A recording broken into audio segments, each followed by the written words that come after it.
ᱥᱟᱱᱟᱢ ᱠᱚ ᱥᱟᱹᱜᱩᱱ ᱫᱟᱨᱟᱢ ᱟᱨ ᱥᱟᱹᱜᱩᱱ ᱥᱮᱛᱟᱜ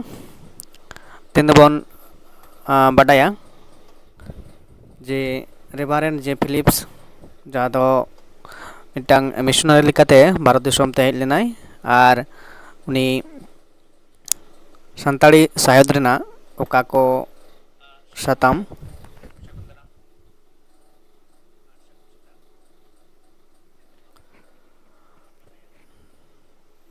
ᱛᱚ ᱥᱟᱱᱛᱟᱲᱤ ᱥᱟᱶᱦᱮᱫ ᱨᱮ ᱩᱱᱤᱭᱟᱜ ᱡᱟᱦᱟᱸ ᱮᱱᱮᱢ ᱠᱚ ᱢᱮᱱᱟᱜ ᱟᱠᱟᱫᱟ ᱚᱱᱟ ᱠᱚᱵᱚᱱ ᱵᱟᱰᱟᱭᱟ ᱱᱚᱝᱠᱟ ᱞᱮᱠᱟᱜᱮ ᱫᱤᱱᱟᱹᱢ ᱦᱤᱞᱳᱜ ᱞᱟᱭᱤভ ᱠᱞᱟᱥ ᱦᱩᱭᱩᱜᱼᱟ 8টা ᱥᱮᱫ ᱮᱛᱚᱦᱚᱵᱚᱜᱼᱟ ᱟᱨ ᱱᱚᱣᱟ ᱞᱮᱠᱟᱛᱮ ᱡᱟᱦᱟᱸ প্রিপারেশন চালাক কানা WBSSC 2025 আর ঝাড়খণ্ড SSC 2025 ᱡᱟᱦᱟᱸ ᱚᱱᱟ ᱞᱮᱠᱟᱛᱮ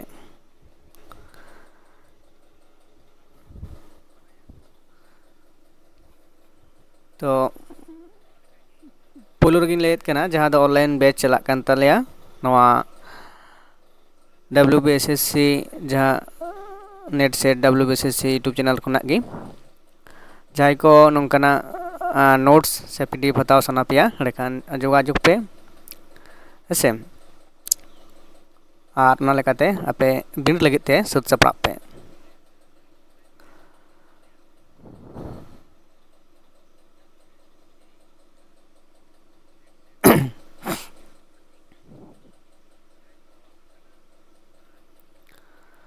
तो चलो तबे तेहना जहाँ टॉपिक कना उना इदी कते से रेफरेंट जे फिलिप्स मेंदो उनिया जहाँ उपरूम मेंदो परिचय और नोआ दो बांग्ला चिकीते कोरा हुयुग कना जुदी माने सनाम हर जहाँ को बुझाव दाड़ेया बांग्लाते जहाँ बांग्ला को बाडाया ओना सला जुदी पे लेया ऑलचिकीते हो ओनाते हो कोराव गानोआ ओना ले दो असुविधा बानुग कदा तो जाते नोआ सनाम हर को बुझाव दाड़ेया मा हेसे ओना लेकाते बांग्ला चिकी गी नोआ रे व्यवहार हुयुग कना ऑलचिकीते हो जहाँ मेना अदा दो परवर्ती रे तायम दारामिंग उदुग अपेया जहाँ दो ऑलचिकीते हो बनाव कना दो MCQ जहाँ क्वेश्चन MCQ क्वेश्चन जहाँ को रेडी मेना अकदा ओना को दो हाँ चिकीते की मेना अकदा तो नितो जहाँ बारिया बिनिट हुयुग कना वेस्ट बेंगल एवं झारखंड रे तो सम्भवत जहाँ वेस्ट बेंगल दो किन्तु ऑलचिकीते की जहाँ बिनिट हुयुगा ओना ना कुकली सकाम दो ऑलचिकीते की तहेना तो झारखंड रे जहाँ SSC कना ओना तो हयतो ओना दो हिंदी स्क्रिप्ट तहे दाड़ेया मने कना हेसे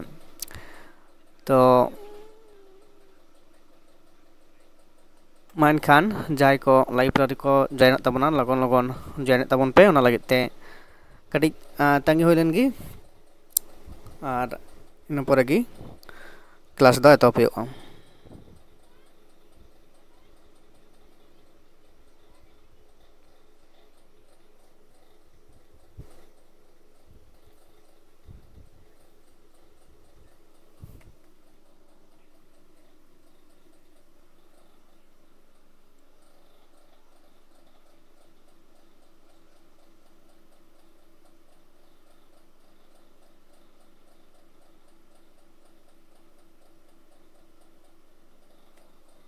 तो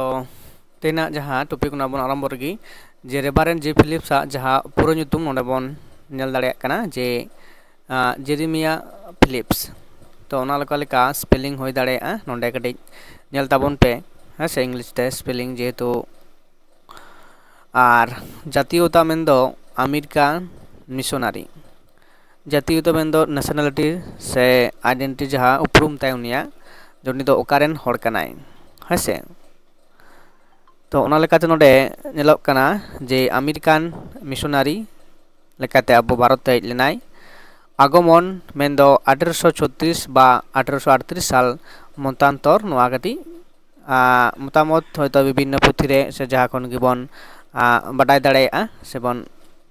नेल कदा तो नोंका तहे दाड़ेया हेसे आर उनी साथे जहाँ एलिनायर साहेब 1900 मिशन रे उड़ीसा जलेश्वर मिशन रे जहाँ तापन लेना ᱚᱸᱰᱮ ᱠᱤᱱᱛᱩ ᱤᱞᱤᱱᱤᱭᱟᱨ ᱥᱟᱦᱮᱵ ᱥᱟᱶᱛᱮ ᱢᱤᱫᱛᱮ ᱩᱱᱠᱤᱱ ᱠᱤᱱ ᱦᱮᱡ ᱞᱮᱱ ᱛᱟᱦᱮᱸ ᱠᱟᱱᱟ ᱩᱲᱤᱥᱥᱟ ᱨᱮᱱᱟᱜ ᱡᱚᱞᱮᱥᱥᱚᱨ ᱨᱮ ᱦᱮᱸᱥᱮ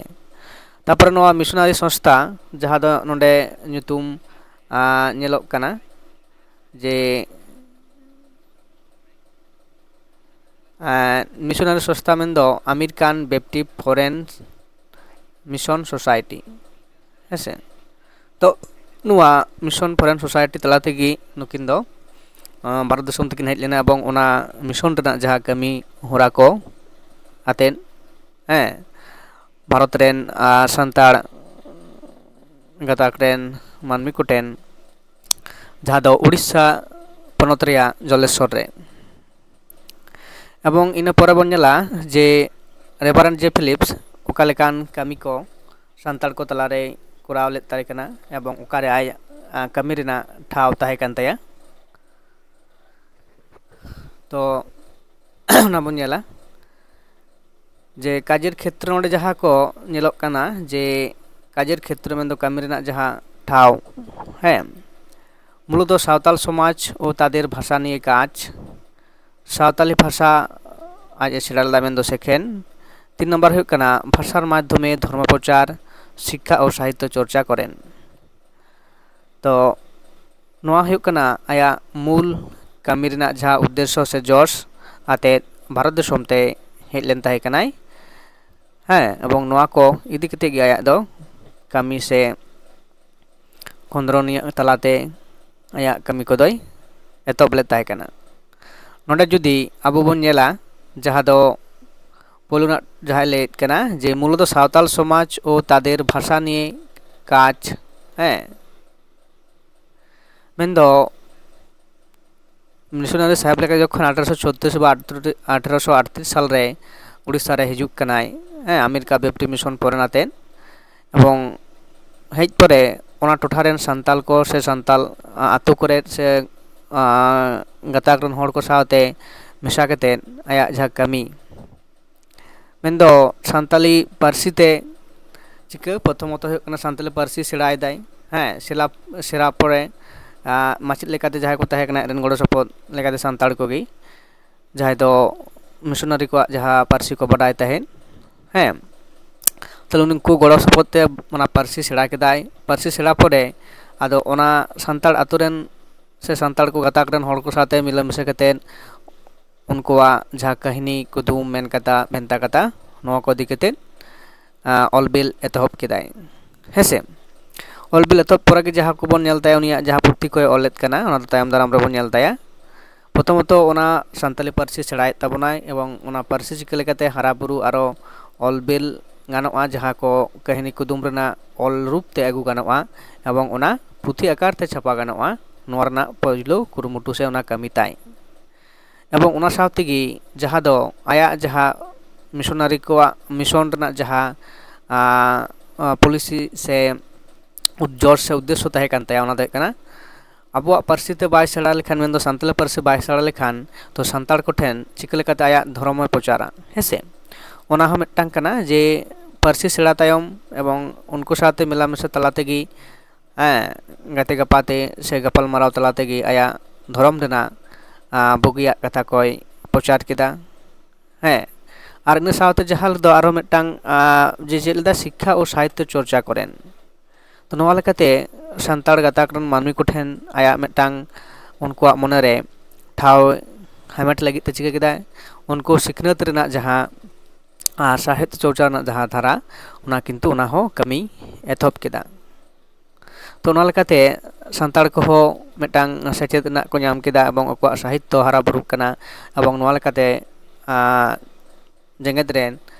नोआ साहित्य पासना नोआ मिदटांग बंदेज से व्यवस्थाय कोराव हटो लेद ताहे कना हेसे तो कमी क्षेत्र से कमी आया जहाँ मुड़ुद कमी को ताहे कना नोआ कमी को तला तेगी आदो कमी चर्चा लेद ताहे कना कमी से एतहब करे एवं कमी पासनाव इदी कदाय एवं ओना कमी पासनाव इदी तला तेगी आदो चेद चेद कोई कमी लेद ताहे कना ओना लातार बन नेला तापर ओंडे बो जुदी बन नेला जे चे लेद कना जे शिक्षा ओ मिशन स्कूल हेसे तो मिशनारी को पोलो हेज साथे नुई दो आंगोज ले ताहे कनाय से बाडाय तियोब ले ताहे कनाय जे संताल को गताक संताल को तलारे से संताल जात को गताक तलारे कमी लेखान उनको दिकते जहाँ दो से उनको जुदी लहानते उहिर भावना होयोगा जहाँ दो सेचेत उनको एमा को होयोगा है सेचेत तला तेगी ओना गताक रेन से ओना जातरेन हर दो किन्तु चिका गानोआ जे लहानती डाहार सेन डारहाव गानोआ ओना लेखा जहाँ नोडे बोन नेलदा शिक्षा और मिशन स्कूल जे सावताल शिशुदेर जन्य मिशन स्कूल प्रतिष्ठा करेन नोआ किन्तु आदि मारांग एनेम कान ताया जहाँ दो सान्ताड़ को लगित तेगी नोआ दो पोयलोय उहिर भावना ले ताहे कना आर सान्ताड़ी सावहेद सावते सान्ताड़ कोआ जहाँ लहानती लगित ते नोआ दो हुयुग कना पोयलो एवं मुरुत ना स्टेप ताहे कान ताया हेसे मिटांग जाति जुदी जहाँ लहानती डाहार ते डारहाव को हुयुगा से उनको लगित नपाय जहाना कमी से उनको दिकते जहाना कमी रना मने जुदी ताहेना एंडेखान उनको गताक रेन सेचेत को हुयुगा आर उनको ओना सेचेत रना व्यवस्था हो कराव को हुयुगा तारपरे दा सेखाने सावताली भाषाय प्राथमिक शिक्षा चालू करेन तो पोयलो खुना गे पाठुआ गिद्रा को लगित ते जे सावताली पारसी तेगी से सेचेत रना जहाँ बेंदेज व्यवस्था जहाँ तो आबो दोबोन मेनेत कना आयो अड़ांग ते अलोक पढ़ाव रना जहाँ दाव मेन दो ऑलचिकीते नितो जहाँ आबो बोन लैदा सान्ताड़ी पारसी लगित ऑलचिकीते जहाँ सान्ताड़ी मीडियम को स्कूल ठीक उनकागी सावताली भाषा लेदाय प्राथमिक शिक्षा मेन दो प्राइमारी खुना जहाँ सेचेत रना दरकार ताहे कना किन्तु उन खुना गे उहिर भावना ताहे कना ताहले नॉय जे आबो जुदी बोन नेला जे नोंकाना सावताली भाषार प्राथमिक शिक्षा रना व्यवस्था तो इंग्रेज बांग मिशनारी आमल खन किन्तु उनकाना उहिर भावना नुको मिशनारी को ताहे कना हैं आर नितो जहाँ आबो बोन दाबीदा से आबोआ सान्ताली साहित्य ओका लेकाते चर्चा कना तो उनकुना गे नोआ रना डाहार दो किन्तु मिशनारी साहेब को उदु ओटोले ताहे कना हेसे तारपर दा एते सावताल समाजे शिक्षा विस्तारेर पथ प्रशस्त हय एबं नोआ दो किन्तु बाडाय दाड़ेयाग काना बोन जे मिदटांग जाति जुदी सेचेत माध्यम ते आकवा जहाँ लहानती डाहार ओना दको झिज लेन ताहे कना आर ओना लहानती डाहार को लहा सेद को लहा इदि लेद ताहे कना हेसे तारपर जहाँ दो आबो साहित्य रना नांग हाटिंग लेकाते बोन नेल दाड़ेयागा जे प्रथम दो मिशनारी को हेज कातेद आबो साहित्य को चर्चादा एवं ऑल रूप रे को आगु केदा आको जहाँ पारसी मेन दो प्रथमत दो हुयुग कना रोमान तारपरे विभिन्न टोठारे जेमन देवनागरी लिपि बांग्ला लिपि तारपरे सान्ताली ऑलचिकी जहाँ हिजुग कना ओना बोन नेलदा लिपि रना जहाँ लेकाते माने मिदटांग धारा लेकाते परपर जहाँ स्टेप माने धापते आबोआ सान्ताली पारसी रना जहाँ ऑलबेल काज को ओका को चिकी रेना व्यवहार हुई लेन ताहे कना ओना को बोन नेल आकादा हेसे इन परे बोन नेला जे नोडे जहाँ मेना आकादा ग्रंथावली साहित्य ग्रंथावली तो नॉय जे रेभारेंड जे फिलिप्स साहेब गंके जे सान्ताली पारसी लगित नोआ कोय चिका केदा एतहब केदा एवं ओना एतहब लगित ते चेद चेद पुथी तो लगा आकादा मिदटांग पुथी मेन दो चेद को पढ़ा एवं ओना पुथी रे चेद को बाडाय दाड़ेयागा पाठुआ को ओना पुथी को किन्तु आज गी सपड़ाव लेद ताहे कना तो 1845 साल रे सावतालदेर गान धांदा उपकथा संग्रह करे एकटी बई प्रकाश करें बईटिर नाम अजाना तो नितो किन्तु ना दो किन्तु बांग बाडाय कना तो मिदटांग बई लैदा जे ताहे कना मेनते से ऑल लेद ताहे कना ओना लेकाते जहाँ दो सान्ताड़ को जहाँ ताहे कना मेन दो कुदुम सेरेñ गिद्रा बावली मेन दो उनकाना कहनी लेकाना कथा ओना को इदी कतेद गे आकुआ गे एवं पाठुआ को ओना तला तेगे माने सेचेद हामेट रना प्रथम धाप दो एतहब लेन ताहे कना हेसे इन पर जहाँ बोन नेलदा जे 1855 साल रे मिदटांग आरो ऑलबेल केदा ओना दो सान्ताली भाषा शिक्षा एटी छिलो भाषा शिक्षार एकटी प्रथम पाठ्यपुस्तक मेन दो पोयलो जहाँ दो पढ़ाव लगित ते पढ़ाव पुथी बोन लैद कना हैं सावताली भाषा शिक्षा मेन दो सान्ताली पारसी सेड़ा लगित ते नोआ पुथी दो ऑल लेद ताहे कना हेसे ताहले नोंका कते जहाँ आया साहित्य चर्चा रना जहाँ कमी होरा नोआ को पुथी एवं पाठक को लगी जहाँ पढ़ाव रना पुथी उना को किंतु ऑल लेदा आर छापा कतेन ओना आया मिशन स्कूल जहाँ सानताली मिशन स्कूल ओंडेगी ओना दो पढ़ाव कोते को तापर ओंडे 3 नंबर रे नेल नोक कना जे 1852 साल रे प्रकाश केदा आर मिटांग पुथी जहाँ दो an introduction to the Santal language तो এতে প্রায় 5047 শব্দ সংকলিত ছিল। এটি ছিল একটি প্রাথমিক অভিধান ও ব্যাকরণ ভিত্তিক গ্রন্থ। হ্যাঁ তো নডে যাহা বন নেল দাড়ে কানা যে 1900 তালে সাঁওতালি ভাষা শিক্ষা 1845 খন তারপরে 50 রে তারপরে 52 রে যে পরপর আয়া যাহা সাহিত্য চর্চা রনা কামি ওনা কো চিকা লাহাসে লাহা ইদিয়েत কানা नोडे झेल जहाँ 5047 शब्द संकलित अच्छे हाँ आर लेकिन प्राथमिक मेन पहिलो जहाँ अभिधानिक मेन अड़े मुड़े लेकाना पुथी जहाँ बन लेदा और ओना कटी जहाँ रनड़ रेना सेलेद हो मेना रनड़ पाठ को हेसे तो नवा जहाँ an introduction to the Santali language पुथी तो नवा हो किंतु अकवा लैटिन मेन लैटिन से रोमान जहाँ बन लेत कना ओना तेगी नवा पुथी दय और लेत ताहे कना हेसे ओना हयतो परवर्ती क्षेत्र से नितो रुदि बन नेला नवा रेना जहाँ अनुवाद से तर्जमा होई कना हैं जहाँ ते अब ओना बन आरो बन पढ़ाव दाड़े मासा नाम को हैं तो नवा पुथी की आया दो अब सान्ताली साहित्य लगी पुथी कोय ऑल ताहे कना हेसे एरपर ओना परवर्ती बन नेला जे उनिया जहाँ मुडुत कमी को मेन दो प्रधान अवदान समूह उनिया चेत चेत अवदान हैं सान्ताली साहित्य लगित ते चेत चेत एनेमना कमी कोय अब को तलारे कोरा हटो कदा हेसे जेहेतु 1800 मिशनरी लेकाते हेज लेन थाय कनाय बनोटा पहिलो से हैं तो उनिया जहाँ एनएम से अवदान अब सान्ताली साहित्य रे दोहो हटो कदा उना को चेत हुयुग कना जे पहिलो रे लेदाय जे सान्ताली मौखिक साहित्य संरक्षणे अग्रणी भूमिका से माने भूमिका से एनएम मेना कातया जेहेतु आज के पहिलो मिशनरी लेकाते भारत ते हिजुग कनाय आर नोआ को इदी कते मेन दो अबवा जहाँ मौखिक साहित्य मेन दो रड़ साहित्य से हड़ साहित्य रेना जहाँ रखा दोहो रेना जहाँ कुरुमुटु से प्रयास आज गे उदुग ले ताहे कना ओना लेकाते उनिया एनेम दो अडिगे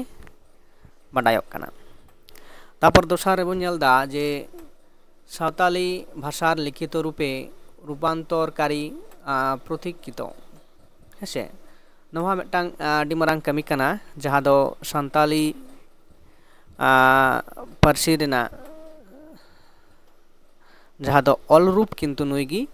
जहाँ दो रोमान होयो जहाँ चिकितिगी होयो किंतु नुईगी ओनारना बंदिश से व्यवस्था लेदाय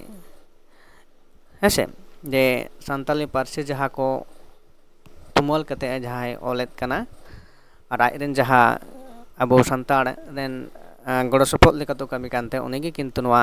चिकैते उनको रेन खन आंजम कते से उनको ले लेकाते आया जहाँ रोमान ओनाते ऑलेत ताहे कना ताजगी पहिलोई ताहे कना तारपरे लेदा पे नम्बर पॉइंट लेदा प्रथम दिके भाषा विज्ञानी जिनी सावताल शब्द भाण्डार संकलन करें तो ओंडे जे भाषा विज्ञानी से पारसी साड़ेसिया लेकाते आज हो किंतु पहिलोगी उपरुमोग कनाय जेहेतु नोआ जहाँ बन नेलेत ताय an introduction to the Santali language पुथी रे तिना 5000 गान उनकाना अड़े को लेदाय मुरई कते से बांदी कते दोहो कदा नोआ पुथी रे तो ओना कते भाषा विज्ञान और ओना साथे जहाँ दो आया रनड़ रेना जहाँ लेदाय रनड़ हो ओना रे रनड़ रेना कमी हो से रनड़ पाठा हो आए ऑल बेल ले ताहे कना जेहेतु आज गे सान्ताली पारसी रेना पहिलो जे नोंकाना सान्ताली पारसी सेड़ाय दाय आर सान्ताली पारसी दी कते ऑल बेल दाय तले रड़ रेना ओका लेकान धारा है ओका लेकान व्याकरण जहाँ सिस्टेमेटिक से नियम लेकाते को रड़ेत कना ᱚᱱᱟ ᱠᱚᱨᱮᱱᱟᱜ ᱠᱟᱛᱷᱟ ᱠᱚᱦᱚᱸ ᱠᱤᱱᱛᱩ ᱟᱭᱟᱜ ᱱᱚᱣᱟ ᱮᱱ ᱤᱱᱴᱨᱳᱰᱟᱠᱥᱚᱱ ᱴᱩ ᱫᱟ ᱥᱟᱱᱛᱟᱞᱤ ᱯᱩᱛᱷᱤ ᱨᱮ ᱚᱞ ᱟᱠᱟᱫᱟᱭ ᱦᱮᱸᱥᱮ। ᱛᱟᱦᱚᱞᱮ ᱚᱱᱟ ᱞᱮᱠᱟᱛᱮ ᱩᱱᱤ ᱫᱚ ᱯᱟᱹᱨᱥᱤ ᱥᱟᱬᱮᱥᱤᱭᱟᱹ ᱞᱮᱠᱟᱛᱮᱦᱚᱸ ᱡᱟᱦᱟᱸ ᱫᱚ ᱩᱯᱨᱩᱢ ᱨᱮᱱᱟᱜ ᱠᱟᱛᱷᱟ ᱱᱚᱰᱮ ᱞᱟᱹᱭᱚᱜ ᱠᱟᱱᱟ ᱚᱱᱟ ᱦᱚᱸ ᱠᱟᱱᱟ ᱦᱮᱸ। ᱛᱟᱨᱯᱚᱨᱮ ᱯᱚᱭᱮᱱᱴ ᱢᱮᱱᱟᱜ ᱟᱠᱟᱫᱟ ᱡᱮ ᱥᱟᱶᱛᱟᱞ ᱥᱚᱢᱟᱡᱮ ᱥᱤক্ষᱟ ᱵᱤᱥᱛᱟরের অন্যতম ভিত্তি, ᱡᱟᱦᱟᱸ ᱫᱚ ᱥᱮᱪᱮᱫ ᱨᱮᱱᱟᱜ ᱡᱟᱦᱟᱸ ᱰᱟᱦᱟᱨ ᱚᱱᱟ ᱫᱚ ᱠᱤᱱᱛᱩ ᱥᱟᱶᱛᱟᱞ ᱡᱟᱹᱛᱤ ᱫᱚ ᱪᱮᱫᱟᱜ ᱵᱟᱝ ᱡᱟᱦᱟᱱ ᱡᱟᱹᱛᱤ ᱨᱮᱱᱟᱜ ᱜᱮ ᱡᱩᱫᱤ ᱵᱚᱱ ᱧᱮᱞᱟ ᱛᱚ ᱟᱹᱰᱤ ᱢᱟᱨᱟᱝ ᱮᱱᱮᱢ ᱠᱟᱱᱟ ᱡᱮ শিক্ষা ব্যবস্থার যাহা অন্যতম ভিত্তি যাহাই স্থাপন লেদ তাহে কানা হ্যাঁ ওনা দো কিন্তু ওনা স্কুল স্থাপন কাতেদ এবং ওনা স্কুল রে আজ যাহা পুঁথি কয় অলেদা ওনাগি পড়াও হচো লেদ কোয়া যাহা দো শিক্ষা রেনাগ মেনদো সেচেদ রেনাগ যাহা পয়লো ডাহার আজ গি কিন্তু বন্দি লেদ তাহে কানা। তো নংকা লেকাতে उनको जाति रेनाग तोरा राकाब रेनाग से लाहानते डाहार रेनाग डाहारे उदुआग कोते मेनदो सान्ताल को हेसे शिक्षा द्वारा तेगी किन्तु ओना जाति से ओना समाज रेन हर कोदो चिका आकोआ सनामा लेकाना नाया नपाय बुगी बड़िया किन्तु को बचाव करते ako लाहानते डाहार से आकोआ जीवन रेनाग जहाँ आसल उद्देश्य onte ko डारहाव दाड़ेया हेसे नोल कते शिक्षा रेनाग जहाँ उहिर भावना शिक्षा पासनाव रेनाग ओना किन्तु आडी एनेमाना कमी कान ताया। इन पर जुदी बन नेला जे भाषा और संस्कृति विषयक ऐतिहासिक दलीय रचना एवं नोआ जहाँ पुथि को ऑलेद काना ओना दो मिदटांग आडी पार्सी इदी कातेद एवं लाकचार इदी कातेद ओनकाना साताम आतेद जहाँ दो नागामाना मिदटांग दलिल मेनते नोआ कोदो लेखाग काना। नितो नोआ को पुथि कोदो किन्तु आबोआ सान्ताली साहित्य रेदो डांग दलिल लेकातेगी नोआ कोदो नितो बन ᱧᱟᱢ ᱟᱠᱟᱫᱟ ᱥᱮ ᱟᱵᱚ ᱥᱟᱱᱛᱟᱲᱤ ᱥᱟᱦᱮᱫ ᱨᱮ ᱢᱮᱱᱟᱜ ᱟᱠᱟᱫᱟ ᱡᱮᱦᱮᱛᱩ ᱯᱳᱭᱞᱳ ᱱᱟᱜ ᱠᱟᱱᱟ ᱱᱚᱣᱟ ᱠᱚᱫᱚ ᱦᱮᱸᱥᱮ ᱛᱚ ᱚᱱᱟ ᱞᱮᱠᱟᱛᱮ ᱱᱚᱣᱟ ᱢᱤᱫᱴᱟᱝ ᱫᱚᱞᱤᱞ ᱞᱮᱠᱟᱛᱮ ᱟᱵᱚ ᱴᱷᱮᱱ ᱫᱚ ᱟᱹᱰᱤ ᱫᱟᱱᱟᱢᱟᱱᱟᱜ ᱡᱤᱱᱤᱥ ᱠᱟᱱᱟ ᱥᱮ ᱥᱟᱛᱟᱢ ᱠᱟᱱᱟ। ᱤᱱᱟᱹ ᱯᱚᱨᱮ ᱡᱟᱦᱟᱸ ᱵᱚᱱ ᱧᱮᱞ ᱫᱟ ᱡᱮ ভাষার প্রতিষ্ঠানিককরণ ও গবেষণার ভিত্তি স্থাপন হেঁসে নওয়া মিদটাং আর মিদটাং আᱹᱰᱤ ᱢᱟᱨᱟᱝ স্টেপ ᱥᱮ ধাপ ᱠᱟᱱᱟ जहाँ दो भाषा प्रतिष्ठीकरण मेनदो भाषा प्रतिष्ठा काना जहाँ दो अबुआ पहलो जब बन नेला अब जहाँ हड़ मेनते हड़ रड़ बन लैद ताहे काना जखन हड़ बन लैद कानते हड़ रड़ उन अक्तो किन्तु एटा चेद को लैद ना पार्सी मेनते दो किन्तु बांको मनेयाग कान ताहे काना उना दो विभिन्न लेकानते जहाँ दो शारदा प्रसाद किस्कु गंकेया अनल जुडासी अनल माला रे जहाँ लैद काना पहलो दो किन्तु चेद को लैद कानते ठार से मिदटांग इशारा भित्तिक नोआ रड़ दो काना उनको कोआ हेसे तो जो जे मिदटांग भाषा चर्चा रे जहाँ हिजुग काना जे भाषा प्रातिष्ठानिककरण रूप जहाँ दो आर ओना इदी काते जहाँ गवेषणा से खंद्रंग रेना भित्ति किन्तु ओना हो किन्तु चिका काना स्थापनोग काना हेसे जहाँ दो नोआ रेबारान जे फिलिप्स गंकेया पुथि को तलाते जेहेतु नोआ पार्सी रेना जहाँ चर्चाव से जहाँ कोई चर्चा कदा से आरो जहाँ को चर्चा लगती मेना कदा नोआ पुथि को साब कतेद गे से नोआ पुथि को रेना तथ्य हताव तला तेगे आरो ओना रेना ओना पार्सी रेना से ओना संस्कृति विषय जहान विषय हो से रनड़ विषय इदी कते हो किन्तु जहाँ गवेषणा भित्ति दो स्थापन एवं नोआ जहाँ तथ्य से नोआ जहाँ पुथि को काना काना नितो जुदी सान्ताली पार्सी रेना जहाँ टा गिबन खंद्रंगा किन्तु नोआ पुथि रेना गड़ सपन हताव दरकार मेना आकदा हेसे तो नोआ ताहे काना पॉइंट जे आया जहाँ ओका लेकान एनेम ताहे काना सान्ताड़ी साहित्य रे से सान्ताल को इदी कातेद से उड़ीसा मिशन रे उड़ीसा रेना जहाँ जलेश्वर मिशन रे ओंडेन ओना टोठा रेन सान्ताड़ को लगिद ओका लेकाय कामी लेद ताहे काना नोआ कोबन बाडाय दाड़ेयाग काना। तो मुचाद रे जहाँ लय गानोआ जे मूल्यायन लेकाते से मुचाद रे उनिया ओका लेकान उपसंहार लेकाते जुदि बन लैया रेबारेन जी फिलिप्स केवल एकजन मिशनारि छिलेन ना तिनि छिलेन एकजन भाषाविद गवेषक एवं संस्कृति संरक्षणकारी तार काज आजो सावताली भाषा और साहित्य गवेषणाय एकटी ভিত্তিমূলক দৃষ্টান্ত হিসাবে বিবেচিত হয়। আছে ᱡᱟᱦᱟᱸ ᱫᱚ ᱱᱚᱰᱮ ᱵᱚᱱ ᱞᱟᱹᱭ ᱠᱮᱫᱟ ᱡᱮ ᱥᱟᱱᱛᱟᱲᱤ ᱯᱟᱹᱨᱥᱤ ᱨᱮᱱᱟᱜ ᱡᱟᱦᱟᱸ ᱠᱟᱹᱢᱤ ᱦᱚᱨᱟ ᱮᱵᱚᱝ ᱚᱱᱟ ᱨᱮᱱᱟᱜ ᱵᱷᱤত্তি ᱚᱠᱟ ᱞᱮᱠᱟ ᱩᱱᱤᱭᱟᱜ ᱡᱟᱦᱟᱸ ᱠᱷᱟᱴᱚ ᱛᱮ ᱱᱚᱰᱮ ᱡᱟᱦᱟᱸ ᱫᱚ ᱩᱯᱨᱩᱢ ᱥᱮ ᱩᱱᱤᱭᱟᱜ ᱡᱟᱦᱟᱸ ᱮᱱᱮᱢ ᱠᱟᱛᱷᱟ ᱱᱚᱰᱮ ᱞᱟᱹᱭᱚᱜ ᱠᱟᱱᱟ ᱦᱮᱸᱥᱮ ᱟᱵᱚ ᱡᱩᱫᱤ ᱩᱱᱤ ᱢᱤᱫᱴᱟᱝ ᱢᱤᱥᱚᱱᱟᱨ ᱞᱮᱠᱟᱛᱮ ᱵᱚᱱ ᱥᱟᱵᱮᱭᱟ ᱛᱚ ᱱᱚᱣᱟ ᱫᱚ ᱞᱮᱫᱟ ᱠᱤᱱᱛᱩ ᱵᱟᱝ ᱩᱱᱤ ᱫᱚ ᱪᱤᱞᱤ ᱛᱟᱦᱮᱸ ᱢᱤᱫᱴᱟᱝ ᱯᱟᱹᱨᱥᱤ ᱥᱟᱬᱮᱥᱤᱭᱟᱹ ᱢᱟᱱᱮ ᱯᱟᱹᱨᱥᱤᱵᱤᱫ ᱠᱷᱚᱸᱫᱽᱨᱚᱝᱤᱭᱟᱹ ᱟᱨ ᱥᱚᱝᱥᱠᱨᱤᱛᱤ ᱥᱚᱝᱨᱚᱠᱠᱷᱚᱱকারী ᱢᱮᱱᱫᱚ ᱞᱟᱭᱼᱞᱟᱠᱪᱟᱨ ᱤᱫᱤ ᱠᱟᱛᱮᱫ ᱡᱟᱦᱟᱸ ᱨᱩᱠᱷᱤᱭᱟᱹ ᱨᱮᱱᱟᱜ ᱡᱟᱦᱟᱸ ᱢᱟᱱᱮ ᱨᱟᱠᱷᱟ ᱫᱚᱦᱚ ᱨᱮᱱᱟᱜ ᱡᱟᱦᱟᱸ ᱠᱟᱹᱢᱤ ᱠᱚᱨᱟᱣ ᱞᱮᱫ ᱛᱟᱦᱮᱸ ᱠᱟᱱᱟᱭ ᱚᱱᱟ ᱞᱮᱠᱟᱛᱮ ᱟᱵᱚᱣᱟᱜ ᱥᱟᱱᱛᱟᱞᱤ ভাষা এবং সাহিত্য গবেষণা তার একটি ভিত্তিমূলক দৃষ্টান্ত হিসেবে বিবেচিত এবং যাহা ᱫᱚ ᱟᱵᱚ ᱱᱩᱭᱟᱜ ᱧᱩᱛᱩᱢ ᱟᱵᱚᱣᱟᱜ ᱥᱟᱱᱛᱟᱞᱤ ᱥᱟᱶᱦᱮᱫ ᱨᱮ ᱪᱮᱫ ᱢᱮᱱᱟᱜ ᱟᱠᱟᱫᱟ ᱡᱮ ᱥᱟᱢᱟᱱᱚᱢ ᱟᱠᱷᱚᱨ ᱛᱮ ᱚᱞ ᱢᱮᱱᱟᱜ ᱟᱠᱟᱫᱟ ᱱᱩᱭᱟᱜ ᱡᱟᱦᱟᱸ ᱵᱚᱱ ᱧᱮᱞᱮᱫ ᱠᱟᱱᱟ ᱥᱟᱶᱦᱮᱫ ᱪᱟᱨᱪᱟ ᱨᱮᱱᱟᱜ ᱡᱟᱦᱟᱸ ᱯᱨᱚᱛᱷᱚᱢ ᱫᱷᱟᱯ ᱥᱮ ᱥᱴᱮᱯ ᱮ ᱮᱛᱚᱦᱚᱵ ᱞᱮᱫ ᱛᱟᱦᱮᱸ ᱠᱟᱱᱟ ᱯᱟᱹᱨᱥᱤ ᱡᱟᱦᱟᱸ ᱚᱞ ᱨᱩᱯ ᱮ ᱮᱢᱟᱜ ᱛᱟᱦᱮᱸ ᱠᱟᱱᱟ ᱥᱟᱱᱛᱟᱞᱤ ᱯᱟᱹᱨᱥᱤ ᱨᱮᱱᱟᱜ ᱚᱞ ᱫᱚᱦᱚ ᱨᱮᱱᱟᱜ ᱡᱟᱦᱟᱸ ᱨᱤᱠᱟᱹ ᱞᱮᱫ ᱛᱟᱦᱮᱸ ᱠᱟᱱᱟ ᱚᱱᱟ ᱞᱮᱠᱟᱛᱮ ᱟᱵᱚᱣᱟᱜ ᱡᱟᱦᱟᱸ ᱨᱚᱲ ᱥᱟᱶᱦᱮᱫ ᱠᱚ ᱢᱮᱱᱟᱜ ᱟᱠᱟᱫᱟ ᱚᱱᱟ ᱠᱚ ᱨᱩᱠᱷᱤᱭᱟᱹ ᱫᱚᱦᱚ ᱨᱮᱱᱟᱜ ᱡᱟᱦᱟᱸ ᱠᱟᱹᱢᱤ ᱦᱚᱨᱟ ᱫᱚᱞᱤᱞ ᱞᱮᱠᱟᱛᱮᱭ ᱫᱚᱦᱚ ᱟᱠᱟᱫᱟ ᱟᱨ ᱡᱟᱦᱟᱸ ᱟᱵᱚᱣᱟᱜ ᱥᱟᱱᱛᱟᱲ ᱜᱟᱛᱟᱠ ᱨᱮᱱ ᱢᱟᱹᱱᱢᱤ ko ᱥᱮᱪᱮᱫ ᱰᱟᱦᱟᱨ ᱛᱮ ᱰᱟᱨᱦᱟᱣ ᱨᱮᱱᱟᱜ ᱡᱟᱦᱟᱸ ᱮᱱᱮᱢ ᱛᱚ ᱱᱚᱣᱟ ᱠᱚ ᱛᱟᱞᱟ ᱛᱮᱜᱮ ᱢᱤᱥᱚᱱᱟᱨᱤ ᱥᱟহেᱵ ᱢᱮᱱᱫᱚ ᱡᱮ ᱯᱷᱤᱞᱤᱯᱥ ᱜᱚᱢᱠᱮ ᱟᱹᱰᱤ ᱧᱩᱢᱟᱱᱟᱜ ᱢᱤᱥᱚᱱᱟᱨᱤ ᱛᱟᱦᱮᱸ ᱠᱟᱱᱟᱭ ᱥᱮ ᱢᱤᱥᱚᱱᱟᱨᱤ ko ᱦᱮᱡ ᱠᱟᱛᱮᱫ ᱟᱵᱚᱣᱟᱜ ᱥᱟᱶᱦᱮᱫ ᱵᱚᱱ ᱞᱟᱹᱭ ᱥᱮ ᱟᱵᱚ ᱢᱟᱹᱱᱢᱤ ᱜᱟᱛᱟᱠ ᱨᱮᱱ ᱦᱚᱲ ko ᱤᱫᱤ ᱠᱟᱛᱮᱫ ᱠᱟᱹᱢᱤ ᱠᱟᱹᱥᱱᱤ ᱱᱚᱣᱟ ᱫᱚ ᱢᱤᱫᱴᱟᱝ ᱪᱮᱫ ᱵᱚᱱ ᱞᱟᱹᱭᱟ ᱢᱤᱫᱴᱟᱝ ᱵᱮᱛᱤᱠᱨᱚᱢᱤ ᱠᱟᱹᱢᱤ ᱞᱮᱠᱟᱛᱮ ᱩᱱ ᱚᱠᱛᱚ ᱦᱩᱭ ᱞᱮᱱ ᱛᱟᱦᱮᱸ ᱠᱟᱱᱟ ᱡᱮ ᱡᱩᱫᱤ ᱱᱩᱠᱩ ᱢᱤᱥᱚᱱᱟᱨᱤ ko ᱡᱩᱫᱤ ᱟᱵᱚ ᱵᱷᱟᱨᱚᱛ ᱛᱮ ᱵᱟᱠᱚ ᱦᱮᱡ ᱠᱚᱜᱼᱟ ᱦᱚᱭᱛᱚ ᱟᱵᱚᱣᱟᱜ ᱡᱟᱦᱟᱸ ᱥᱟᱱᱛᱟᱲᱤ ᱯᱟᱹᱨᱥᱤ ᱨᱮᱱᱟᱜ ᱢᱟᱱᱮ ᱡᱟᱦᱟᱸ ᱫᱚ ᱪᱟᱨᱪᱟᱣ ᱥᱮ ᱱᱤᱛᱚᱜ ᱡᱟᱦᱟᱸ ᱞᱮᱠᱟ ᱨᱩᱯ ᱵᱚᱱ ᱧᱟᱢ ᱮᱫᱟ ᱦᱚᱭᱛᱚ ᱟᱨᱦᱚᱸ ᱠᱟᱹᱴᱤᱡ ᱛᱟᱭᱚᱢ ᱥᱮᱫ ᱛᱮᱵᱚᱱ ᱧᱟᱢ ᱫᱟᱲᱮ ᱠᱮᱭᱟ ᱦᱮᱸᱥᱮ যেহেতু তারপরে কিন্তু আবরেন যাহাই পণ্ডিত গুরু গঙ্কে রঘুনাথ মুর্মু আবো সান্তালি পার্সি ᱨᱮᱜᱮ ᱚᱞᱪᱤᱠᱤ ᱨᱮᱱᱟᱜ ᱡᱟᱦᱟᱸᱭ ᱩᱭᱦᱟᱹᱨ ᱵᱷᱟᱵᱽᱱᱟ ᱞᱮᱫ ᱛᱟᱦᱮᱸ ᱠᱟᱱᱟ ᱦᱮᱸᱥᱮ ᱚᱱᱟ ᱫᱚ ᱠᱤᱱᱛᱩ ᱟᱹᱰᱤ ᱛᱟᱭᱚᱢ ᱫᱟᱨᱟᱢ ᱛᱚ ᱡᱩᱫᱤ ᱡᱟᱭᱦᱳᱠ ᱛᱚ ᱱᱚᱝᱠᱟ ᱞᱮᱠᱟᱛᱮ ᱟᱵᱚ ᱱᱚᱰᱮ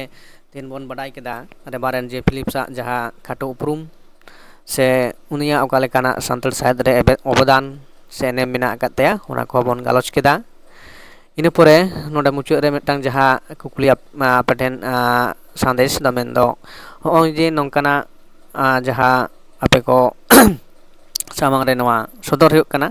ᱞᱟᱭᱤᱵᱷ ᱵᱷᱤᱰᱤᱭᱳ ᱛᱟᱞᱟᱛᱮ ᱛᱚ ᱴᱷᱤᱠ ᱚᱱᱠᱟᱜᱮ ᱡᱟᱦᱟᱸ ᱟᱞᱮ ᱱᱤᱛᱚᱜ ᱳᱭᱮᱥᱴ ᱵᱮᱝᱜᱚᱞ ᱮᱵᱚᱝ ᱡᱷᱟᱲᱠᱷᱚᱸᱰ ᱮᱥᱮᱥᱤ ᱡᱟᱦᱟᱸ ᱦᱩᱭᱩᱜ ᱠᱟᱱᱟ ᱵᱤᱱᱤᱰ ᱥᱟᱯᱲᱟᱣ ᱠᱟᱱᱟ ᱟᱞᱮ ᱱᱚᱣᱟ Santali net set WBCSC YouTube ᱯᱟᱦᱴᱟ ᱠᱷᱚᱱᱟᱜ ᱥᱟᱯᱲᱟᱣ ᱠᱟᱱᱟ ᱢᱤᱫᱴᱟᱝ ᱚᱱᱞᱟᱭᱤᱱ ᱠᱳᱨᱥ ᱮᱵᱚᱝ ᱚᱱᱟᱨᱮ ᱡᱟᱦᱟᱸᱭ ko ᱟᱹᱣᱨᱤ ᱯᱮ ᱥᱮᱞᱮᱫᱚᱜ ᱛᱟᱵᱚᱱᱟ ᱞᱚᱜᱚᱱ ᱢᱟᱪᱷᱟ ᱥᱮᱞᱮᱫᱚᱜ ᱛᱟᱵᱚᱱ ᱯᱮ ᱟᱨ ᱚᱱᱟ ᱞᱮᱠᱟᱛᱮ ᱱᱚᱝᱠᱟᱱᱟᱜ ᱱᱳᱴᱥ ᱯᱮ ᱧᱟᱢᱟ PDF ᱛᱟᱞᱟᱛᱮ ᱟᱨ ᱡᱟᱦᱟᱸ ᱫᱚ ᱵᱤᱱᱤᱰ ᱞᱟᱹᱜᱤᱫ ᱛᱮ ᱡᱟᱦᱟᱸ ᱯᱮ ᱯᱟᱲᱦᱟᱜᱼᱟ ᱚᱱᱟ ᱦᱚᱸ ᱠᱤᱱᱛᱩ ᱱᱚᱰᱮ ᱟᱯᱮ ᱡᱟᱦᱟᱸ ᱫᱚ ᱱᱚᱰᱮ ᱢᱤᱫᱴᱟᱝ ᱱᱚᱜᱼᱚᱭ ᱯᱮ ᱧᱮᱞ ᱫᱟᱲᱮᱭᱟᱜ ᱠᱟᱱᱟ ᱡᱟᱦᱟᱸ ᱫᱚ ᱩᱫᱩᱜ ᱟᱯᱮ ᱠᱟᱹᱱᱟᱹᱧ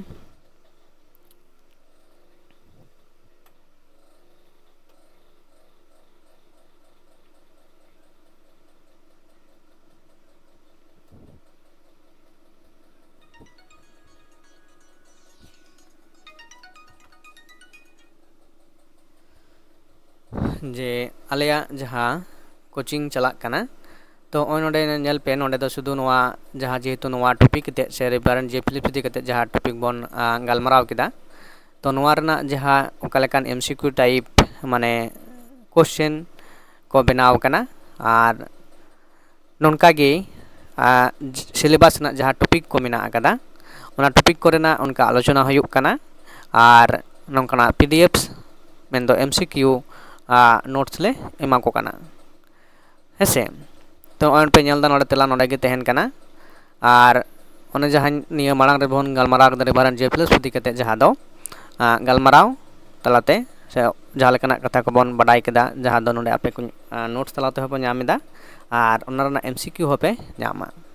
ᱢᱮᱱ ᱡᱩᱫᱤ ᱟᱵᱚᱣᱟᱜ ᱡᱩᱫᱤ ᱳᱭᱮᱥᱴ ᱵᱮᱝᱜᱚᱞ ᱨᱮᱱᱟᱜ ᱡᱟᱦᱟᱸ ᱥᱤᱞᱮᱵᱟᱥ ᱢᱮᱱᱟᱜ ᱟᱠᱟᱫᱟ ᱦᱮᱸ ᱥᱮ WBSSC ᱨᱮᱱᱟᱜ ᱡᱟᱦᱟᱸ ᱥᱤᱞᱮᱵᱟᱥ ᱡᱩᱫᱤ ᱵᱚᱱ ᱧᱮᱞᱟ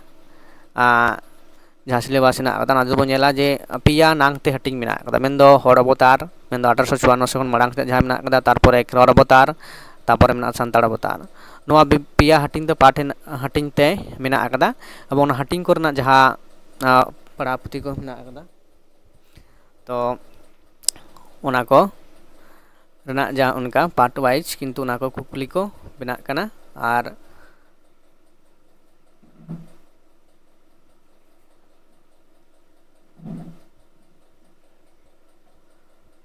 तो नोआ लेकाते आयमा नोआ रेफारेंस जे प्लस इदी काते कुकली को नोंडे बनाव कना तो ओय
तो